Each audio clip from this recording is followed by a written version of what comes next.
Right Chowdary గారు ఒకసారి రవికిరణ్ గారు మాట్లాడతారు. ఒకసారి రవికిరణ్ గారు రైట్ రెడ్డి గారు ఒక్క నిమిషం రవికిరణ్ గారు మాట్లాడతారు. ఇటీవల కాలంలో కూడా మనం సిజేఐ గారు ఆనరబుల్ సిజేఐ గారు కూడా అనేక సందర్భాల్లో చెప్పిన వ్యాఖ్యలు ఒక్కోసారి గుర్తు చేస్తారు. విచారణలో భాగంగా ధర్మాసనం అనేకమైన ప్రశ్నలు అడుగుతారు, సందేహాలు అడుగుతారు. దాన్ని మీరు తీర్పులుగా అన్వయించేసుకొని బయట రాజకీయాల కోసం వాడుకుంటాం సమంజసం కాదు.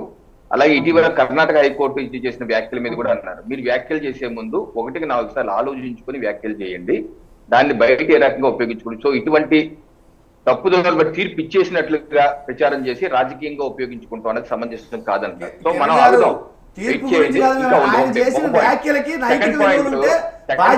సమాధానం చెప్పమంటున్నాం.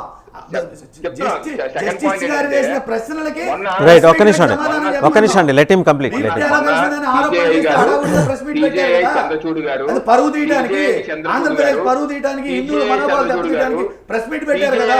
మీరు చెప్పండి, సమాధానం చెప్పమని అడుగుతున్నాం మిమ్మల్ని. మీ ముఖ్యమంత్రి గారిని, మీ డిప్యూటీ సీఎం గారిని సమాధానం చెప్పాలి. ఇప్పుడు ప్రెస్ మీట్ పెట్టి సమాధానం చెప్పండి.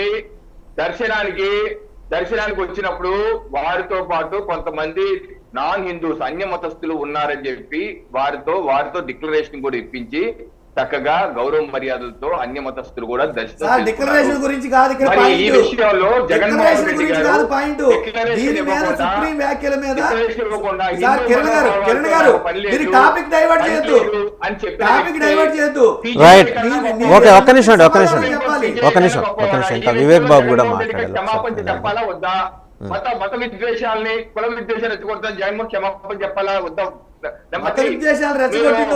రైట్ ఫైనల్ గా వివేక్ బాబు గారు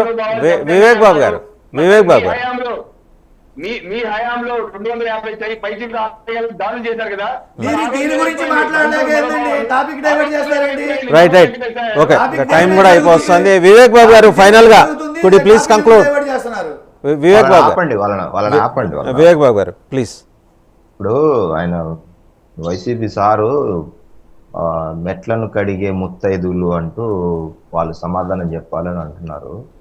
ముత్తైదువులు అనేవాళ్ళు కనీసం మా దగ్గర ఉన్నారు, మేము చెప్పుకోగలము, మహిళలు కావచ్చు, వాళ్ళని గర్వంగా వాళ్ళు వాళ్ళ ధర్మాన్ని పాటిస్తారని. మీ దగ్గర అటు ఇటు కాని వాళ్ళు ఉన్నారు మీ దగ్గర, అది చూసుకోండి. మీరు అటు కాసేపు మీడియా ముందుకు వచ్చినప్పుడు ఒక మతం అని, మీడియా లేనప్పుడు ఒక మతం అని, లేకపోతే నేను అసలు ఇది చెయ్యను, నేను పట్టుదలగా ఉంటానని కొన్ని పాటించాల్సి వస్తుంది, కొన్ని పాటించి గౌరవించాల్సి వస్తుంది విశ్వాసాలని. మీ దగ్గర అలాంటి నాయకుడు ఉన్నాడు. మరి ఆయనకు ముత్తైదు అని పేరు పెడతారో, ఇంకొకటి ఏమైనా పేరు పెడతారో, లేకపోతే అటు ఇటు కానీ పేరు ఏమైనా పెడతారేమో చూసుకోండి. అయితే ఈ వివాదం అనేది ఖచ్చితంగా న్యాయం పక్కన గెలుస్తుంది. న్యాయం అంతిమంగా దీంట్లో అంటే ఈ వివాదానికి సంబంధించిన లడ్డూలో ఉన్న ప్రతి ఒక్క దోషిని సిట్ కావచ్చు, లేకపోతే ఈరోజు సుప్రీంకోర్టు ఒకవేళ విచారణ పూర్తి స్థాయిలో జరగాలని సిబిఐ కావచ్చు, సిట్టింగ్ జడ్జితో ఏం చేసినా మాకేం ప్రాబ్లం లేదు. అలాగే మాకు నిజమైన దోషులు ఇందులో దీని వెనకాల గతం తాలూకు ప్రభుత్వంలో జరిగినవి, లేకపోతే ఈ ప్రభుత్వంలో అలాంటి వ్యక్తులు ఏమైనా ఉన్నారా, ఎవరైనా సరే దోషులు. మా ప్రభుత్వం అని మేమేమి ఎప్పుడు ఏ రోజు వెనకేసుకొని రాలేదు. కాకపోతే అంతిమంగా గుడులకు సంబంధించిన, ఒక ధర్మానికి సంబంధించిన గత 5 ఏళ్ల పాటు జరిగిన విధ్వంసకాండలో ఈసారి అలాంటి ఆలోచనలు, అవకాశాలు ఇవ్వకూడదు. మా ప్రభుత్వం అలాంటిది చేయదు. అన్ని ధర్మాలను, అన్ని మతాలను, అన్ని కులాలను గౌరవిస్తుంది.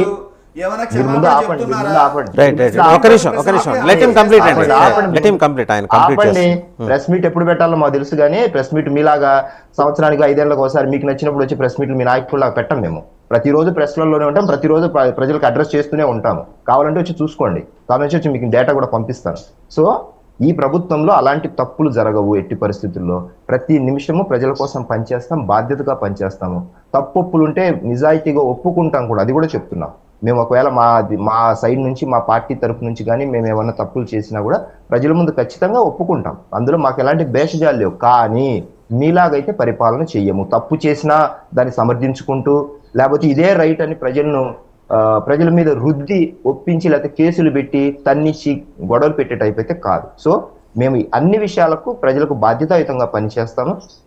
తిరుపతి లడ్డు సంబంధించిన వివాదమే ఒకటే కాదు, లేకపోతే తిరుమలను పూర్తి స్థాయిలో ప్రక్షాళన చేసి ఆ దిశగా ప్రతి ఒక్కరిని అందులో పనిచేసే ప్రతి ఒక్కరిని ధర్మబద్ధంగా ఉన్న వ్యక్తుల్ని దానిలో నియమించే ఆలోచన కూడా చేస్తున్నాము.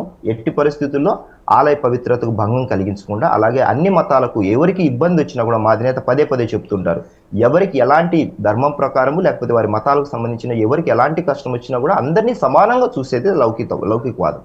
సో అలాంటి ఆలోచనలతోనే మేము ముందుకు వెళ్తాం. కానీ ఇప్పుడు ఈ హిందూ ప్రజలకు బాధ కలిగింది కాబట్టి అందరం బయటకు వచ్చి మాట్లాడాలంటున్నాం. రేపు ఇంకొకరికి కష్టం వచ్చినా కూడా ఫస్ట్ ఉండేది మేమే ఉంటాం, అందులో ఎలాంటి అనుమానం లేదు. గతంలో ఉన్నాము, ఇప్పుడు ఉంటాం, రేపు కూడా ఉంటాం. కాబట్టి వ్యాఖ్యలకి మీరు రైట్ ఎలాగో చెప్తా ఉన్నారు కదా, ఎలాగో ప్రాయశ్చిత్త దీక్ష విరమణ చేస్తారు కాబట్టి దాని తర్వాత 3వ తారీఖు వారాహి యాత్రలో కూడా మా అధినేత మాట్లాడతారు, చూడండి మీరు. థ్యాంక్ యూ అండి వివేక్ బాబు గారు, రవికిరణ్ గారు, వెంకటేశ్వర రెడ్డి గారు, శ్రీనివాస్ చౌదరి గారు అండ్ కృష్ణాంజలి అందరికీ ధన్యవాదాలు. సో సుప్రీంకోర్టు అబ్జర్వేషన్స్కి సంబంధించి 3వ తారీఖు ఎలాగూ ఇంకోసారి విచారణ కొనసాగుతుంది కాబట్టి మరిన్ని ఆధారాలు ఏమన్నా రాష్ట్ర ప్రభుత్వం ఆ రోజు సమర్పించే అవకాశం ఉందేమో, ఎందుకంటే దాని మీదేగా సుప్రీంకోర్టు నిన్న నిలదీసింది. అండ్ మనోభావాలకు సంబంధించి మాట్లాడేప్పుడు కొంచెం ఆచితూచి మాట్లాడమని ఒక సటిల్ వార్నింగ్ కూడా చేసినట్టుగా సుప్రీంకోర్టు చేసిన అబ్జర్వేషన్స్ నుంచి మనం గమనించాల్సి ఉంటుంది. Thank you very much.